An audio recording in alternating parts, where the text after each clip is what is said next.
বর্ষাকাল তো ঢুকেই গেল, তাই রাতে আর এসি চালাতে হয়নি। অনেক দিন পর ঘুম থেকে উঠে ঘরদোর গুছিয়ে জানলা দরজা সব খুলে দিলাম।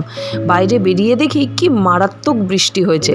এখন 8টা মতো বাজে, আমি বেরিয়ে যাচ্ছি কারণ কলেজে আজকে একটা মিটিং আছে। শাশুড়িমা রান্না বসিয়ে দিয়েছেন, তবে আমি ভাত আলু সেদ্ধ খেয়ে নিয়েই চললাম কলেজে। কলেজে কি সুন্দর গাছে ফুল ধরেছে। বর্ষার জল পেয়ে গাছগুলো যেন সতেজ হয়ে উঠেছে। এখন থেকে ডিপার্টমেন্টাল পরিষ্কার সাজানো সবটাই চলছে। মাঝে 1 কাপ চা খেয়ে ডিপার্টমেন্টাল কাজগুলো সব একে একে সেরে নিলাম।